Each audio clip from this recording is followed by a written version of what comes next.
Hello and welcome to Maz Makes Stuff. Hi, I'm Maz.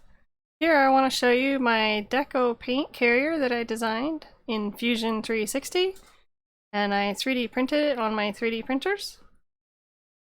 The carrier holds 4 bottles of paint and the post in the middle comes out. So I go ahead and take these out. So the post, it prints flat separately, so that way it's stronger and it doesn't break.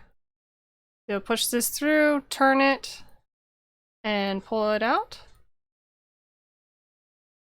So now, as you can see, it'll print flat by itself next to the carrier. So before I can start modeling, I need to take some measurements. I'm going to go ahead and use my digital calipers. You want to make sure that you have these zeroed out before you start measuring. And I have mine set to millimeters because I'm working in millimeters in Fusion. Go ahead and start measuring one bottle. So we're going to measure the bottom since that's the part that's going to sit inside.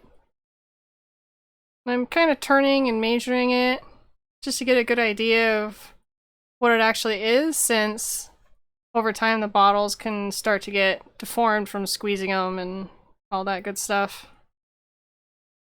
Okay, I'm kind of getting like 33.8, 0.9 something.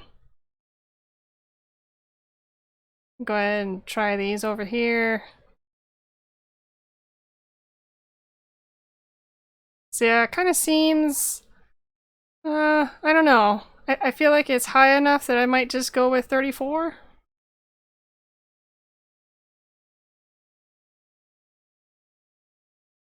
Yeah, I think it's close enough. Now you're probably not going to measure your bottles nearly as many times, but I like to make sure I have like the best measurement for me when I'm using things that are not all exactly the same. I'm going to write this down on my sticky note here. I'm going to go with 34. Okay. So the next thing I'm going to do is measure the height. So the reason I'm measuring the height is because the stem that comes up from the carrier, I want to make sure that it clears the top of the bottle.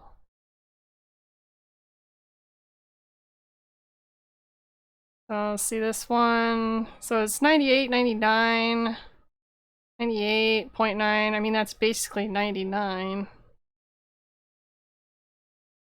I don't know. I think to make sure that it's going to clear, I'm going to go ahead with 100. I don't know. Maybe I'll write down 99.86. There. Yeah, that's good. Then I think I'm gonna draw some arrows here to remind myself which measurement is for which. So of course the longest one is the height. Gotta remember that. Alright, so now we're gonna go ahead and get into Fusion. You're gonna want to make sure that you start with an empty file. And the first thing we're gonna do is make a sketch. So do create sketch, select your plane, and then I'm gonna use the center diameter circle to start. Make that 34. And then I'm going to change it to a construction line because I don't want it to be a selectable profile. So now I want to offset this for my clearance of 0.6. So that way the bottle can get inside. Then I'm going to do another offset to be my wall offset. So then I have 2.6 and a 0.6. So it gives you 2 millimeters. So now I want to pattern that. And the way I did that was I used the rectangle pattern tool, selected my circles, and then dragged out my arrows here. So I'll do 2 for that, 2 for this, and then kind of figure out a good position here. I think I'm going to go with 37.5. on both here, so it's symmetrical. And then there I have where the 4 bottles go. So now I need a center point for my post that I'm going to design. Easiest way to get my center line is to draw a line from the two adjacent circles. And then I'm going to use a center rectangle to create a center rectangle in there. And I'm going to go with 10 by 3 is what I'm going to make it. So I want to change this to a construction line because I don't really need that to be a selectable profile. This I'm going to offset as a 0.25 on the outside for clearance, so that way the post can get inside. And then I'm gonna select this, copy paste, and rotate it at a 90 degrees from that center point. And that's how I got the little lip in there, so when you turn it, you can push it back in and it stays. So now that I have this, I can go ahead and start extruding, because that's all the information I wanted to put on this sketch. So I'll do an extrude, select everything, unselect the bottoms, and the walls are going to be 30 millimeters. Say okay. Then we're going to go ahead and turn the sketch back on, select the bottoms. So this is going to be our bottom of the floor for it at a 1.5 is what I'm going to go with. That's what I like. So now we have this, and we can go ahead and extrude through what's going to be the punch out for the post. So you can get your extrude, hide your bodies, draw a box, turn bodies back on, and pull that through. So now that we have that part, we can go ahead and punch through the opposite part where the post is going to sit when it's in.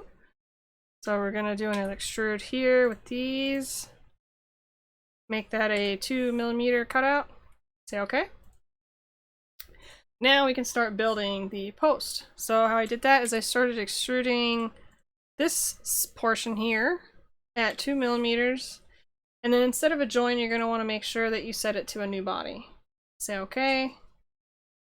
And then after I have that, I go ahead and extrude the post part. So select the middle there. And then, like I was saying, I wanted to go with 100, not 1000. And I'm going to do that as a join. Say okay. So now we have the main part of the carrier and the post. So the next thing that I did was I extended up from this face kind of a little extra meat to keep it from tipping too much. And the way that I did that is I extruded this bottom portion here and these pieces. So that's control to select through. And then it's a select from object because we're going from the top. And I gave it 10. And it's a join. So leave it. So now I have that part that comes up. And then the next thing that I did was I offset these faces here because technically the square, when you try to turn a square, when it's at a 45, it's bigger than when it was originally at 0. So I'm going to go ahead and offset these faces at a minus 0.5 to give it a little extra space. I probably don't need that much, but that was a good number that worked for me. Then the next thing I did was I drafted in these faces here, just to kind of make it a little more stylized and use slightly less plastic. So select your plane, and then select your faces. And then I have it selected at 7 degrees, and that was because if you go farther in, it starts cutting the model, and that can be a little weird to print.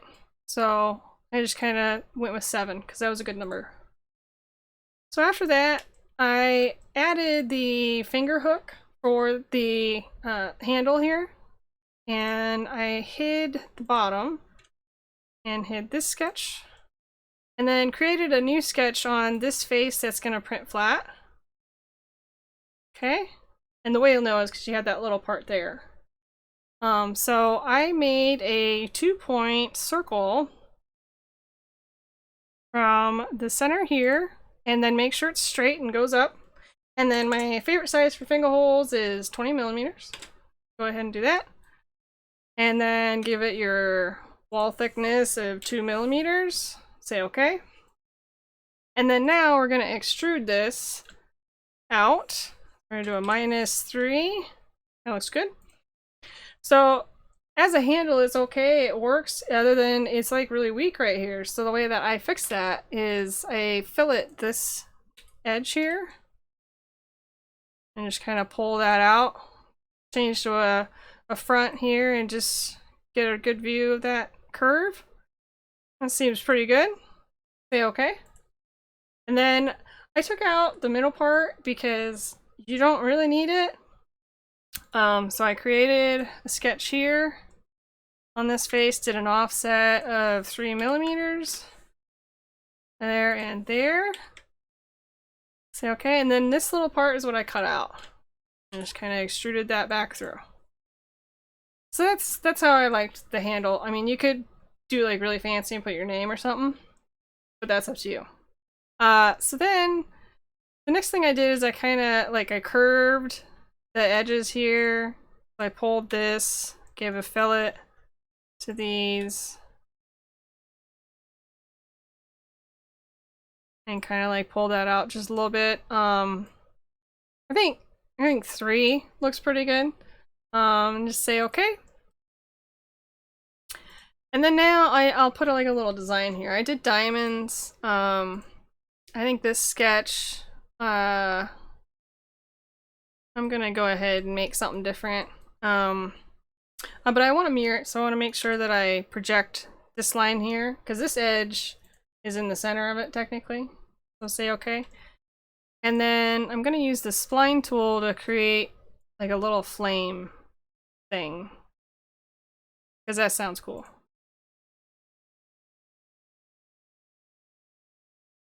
Okay, this is like pretty wild. Definitely gonna kind of make that more printable. It's totally not printable. Yeah, that's better.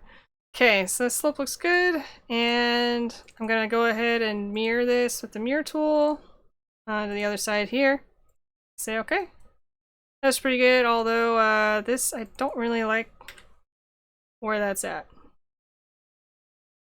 There, that's better. Okay, move that. Now I'm gonna extrude this here. And we're going to cut this through, but it's going to be a new body, both sides, because I'm going to cut them out later, separately together. Separately and together. Yeah, same time. So let's see here. Copy these and paste. I want to set my pivot point from this center here, so that way it's perfect 90 on the center here. Alright. So now I can go ahead and use the combine tool to separate these. Just like that. Square over this. And yeah, it looks good. Leave it as a cut, say okay. So now I have this little cutout here. My post looks good and everything. Save your file.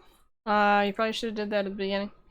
And then the next thing I do is I save the file that I'm going to send to the printer. So you can do that from the root to save as STL. That's by right clicking.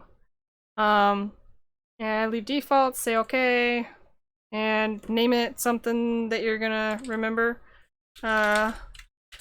whatever it's gonna be. Then I go into the software that I use before I print, which for me it's Repetier. So you'll get your STL and bring it in, and you want to go ahead and separate these, because of the way it was designed in Fusion, you can separate the shells. At least you should be able to. Okay, so then now this is separate from the bottom. I can go ahead and lay this down flat. Yeah, I think this was be. Alright. And I'm gonna set these up here. However your printer's gonna take it. I mean, ways is different. So you go to your slicer, check your settings, everything looks good. Then you just slice it up. And from there, you're going to want to make sure that you scrub through your file. Make sure that all the paths look good and you don't have any floating things, you know, stuff just floating in the air, plastic freely. Gonna mess up your printer. Don't want to do that.